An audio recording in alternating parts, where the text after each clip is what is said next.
Howdy YouTube, howdy, right. I'm here today because I'm giving myself punishment for being, when I was doing my Epic v Epic movie thoughts on the Scott v Aronofsky. I got quite an obvious fact completely wrong. Could have been quite obvious, as if the answers are always known, it's always obvious, isn't it? Anyway, I only noticed after I edited and uploaded the epic video that I'd made a mistake. So I thought to myself immediately, this came to mind, how I could punish myself. Obviously, by actually, in correction, making a video, to make a whole video out of it, using it as such. So I've gone online. As I'm unveiling now this unopening, you'll gather what mistake it was. Check out the video, my Epic v Epic, Scott v Aronofsky. I'm going to look back. So I went online and I actually, because I didn't actually own, when I get to it you'll know what I mean. I didn't actually own the movie The Colour of Money. In this case, the 25th anniversary edition. And does it ring a bell now as to what mistake I made in my Epic v Epic, either in hindsight or now that you're watching it? I said John Turturro was in Kingpin. He wasn't. It was, I completely got the two movies, Kingpin and The Colour of Money, confused, because they're both sports, you see, both sport favourite movies of mine. And I just made a stupid, if you will, obvious mistake, please.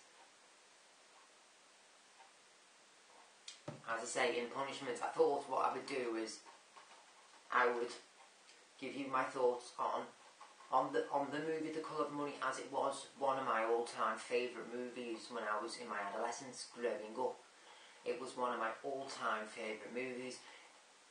It was what defined it was one of the movies which defined my upbringing, if you will. It was one of my few favourites I used to watch when I was very young in my adolescent years.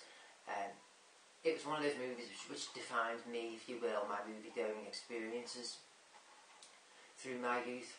I thought I would, as punishment, make a video circa now.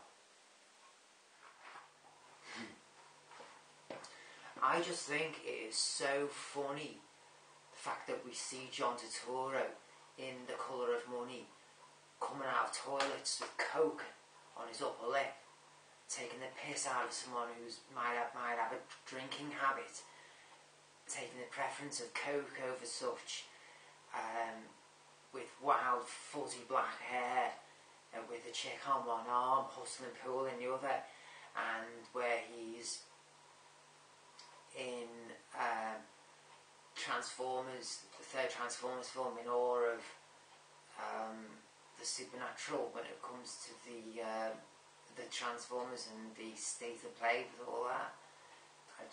I just find it hilarious, him adorned in full eyeliner, playing the authoritative figure of SETI. I just find it hysterical.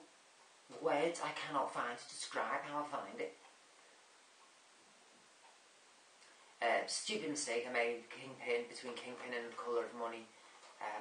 Looking back, I don't know how I made that mistake. I didn't own The Colour of Money, so I couldn't have held it up. I genuinely thought it was in the movie Kingpin, him playing the role of a bowler, temping bowler, rather than a pool hustler in The Colour of Money.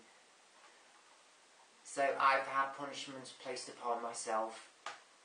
I must say, watching Tom Cruise, the 3-year gap between Risky Business and this movie, he had matured so much. He looked a young boy in this Risky Business, a mature grown fella in The Colour of Money. Just simply a 3-year gap, which shows just how much we do change when we're very young at that age. A year or two can make such a difference to simply the way we look.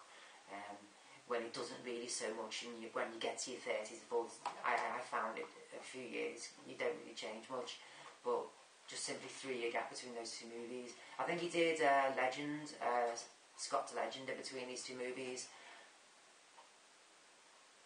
and he turned out a fully grown fella in The Colour of Money. Very enjoyable between the two of them, extreme old school drama. I must say, I've only got 20 seconds left. I must check out.